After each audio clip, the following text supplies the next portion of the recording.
ഓം ശാന്തി.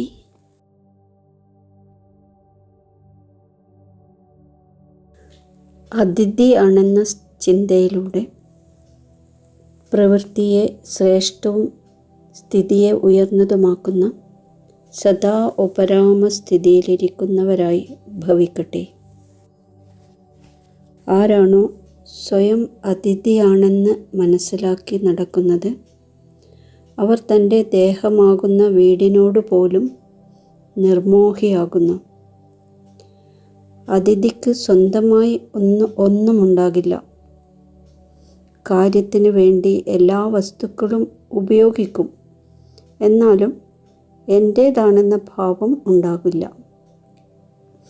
അവർ എല്ലാ സാധനങ്ങളും സ്വന്തമാക്കിയാലും അതിൽ നിന്നെല്ലാം എത്രത്തോളം ഭിന്നസ്ഥിതിയാണോ അത്രത്തോളം ബാബയുടെ പ്രിയരായി ഇരിക്കുന്നു.